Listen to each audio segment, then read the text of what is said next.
here at Microsoft, and I'm with Mark Freeman, who works with MS Dining to give us all the lowdown. Mark, tell me about who MS Dining is and what you guys do.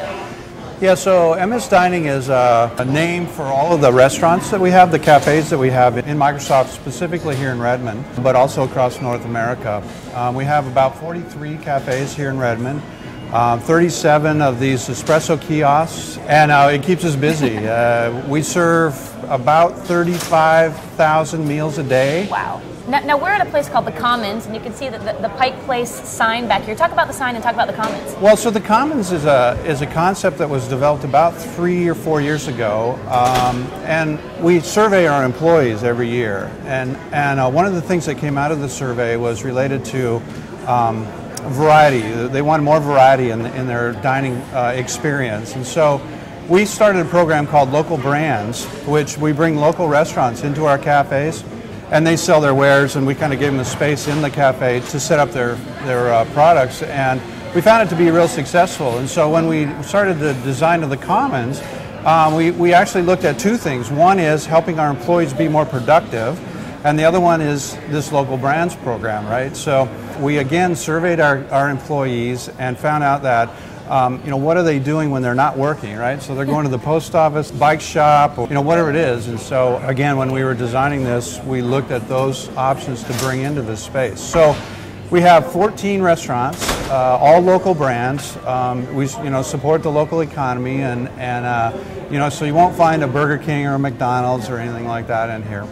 And then also these retail spaces. There's 9 retail spaces. We have a bank, we have a post office, we have a bike shop, we have a massage and hair salon. So we kind of incorporated it all into the space. So talk a little bit about a typical cafe.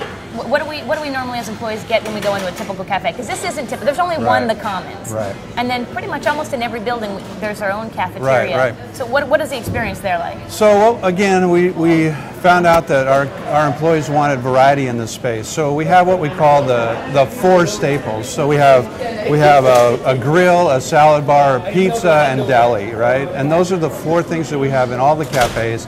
And then we build around that, again, with our local brands. So we might have a Mexican theme or an Asian theme. Also in the buildings, there's a couple of kitchenettes which provide, everyone's always surprised when they come that we get free milk and sodas and juices. Explain sort of the philosophy behind that and how much we go through on a daily basis. Yeah, so this is one of those kind of sacred cows that we deal with at Microsoft. I believe that it started back when Bill and Paul started the whole thing, and it was just kind of one of those perks that hung on. And now, like I said, it's a sacred cow. We can't get rid of it because it's just part of our culture, right? So we have about a little over 500 kitchenettes, one on every floor in every building, and we serve about 35 different kinds of beverages. Milk. The Pepsis, the Cokes, the tomato juice, that sort of thing, in all of them. And then about 2 years ago, we introduced a new product called the iCup, or the Interactive Cup, which is a Starbucks product. You push a button, and within 90 seconds, you have a fresh cup of coffee. And just this year, we introduced the Seattle's Best coffee into it, so we have a couple different options with the iCup.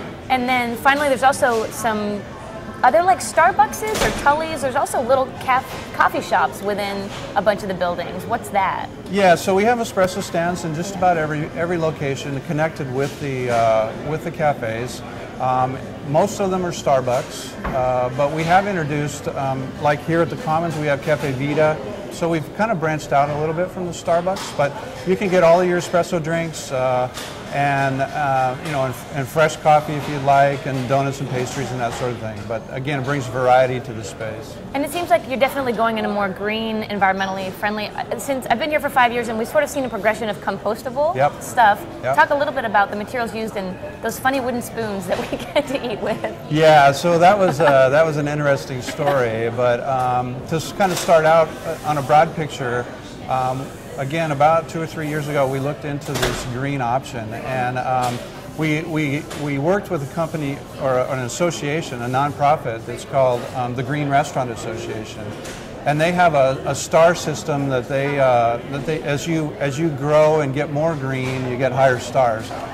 Currently, we're at 3 stars. There was 40 restaurants in the whole U.S. that became 3-star green.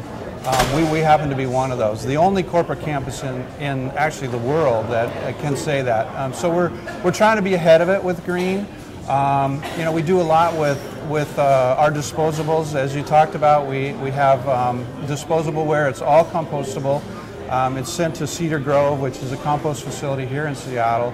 But the story around the silverware is kind of interesting because we have conflicting things going on with the government versus the environment, right? And so the health department tells us that our soup needs to stay at 180 degrees Fahrenheit to hold it at the right temperature. But our spoons and forks and knives melt at 160 degrees. Okay, so we have this gap. There were fun experiments happening in some of the. Yes, I know that, and so we brought in the wooden spoons just because they're also recyclable, and we brought those in to compensate for some of the discourse that's happened with the melting of the product. But the industry hasn't caught up with it, and we're actually again leading it. We're because of the volumes that we have. We're kind of creating a market, so we're working with other large companies to help, get things going and have products designed and built, if you will, to help, to get closer to these problems that we're running into. So before I let you go, Mark, let's go over some fun MS Dining stats. Okay, well, I'll start out with the beverage program. There's, we go through 24 million cups. Annually, which is about 2 million a month. About 5.4 million cartons of milk, 9 million cans of pop. We have 521 of these of kitchenettes, about 875 beverage coolers. I spoke about the iCup, which is 618 iCups, 565 microwaves, about 10,000 gallons of fryer grease around annually is what we go through. And what we do is we send it to a local facility, and they render it into biodiesel. Oh, wow. We're looking into maybe some options of bringing back that biodiesel and putting it in our shuttle system here so it's kind of a closed circle, if you will. In the back of the house, in our kitchens, we monitor how much food we're producing so that we can reduce the amount of waste we have, but we also separate all the compost from the recycle from what goes to the landfill. And actually been able to affect what goes to the landfill by about 50% so far, and we're still actually moving forward on that number. So, and our goal is by 2012 to be waste-free or to have zero go to the landfill. So we're really making some progress with that. Fantastic. Mark, thank you so much. Yeah, you're welcome. Hey, let's eat.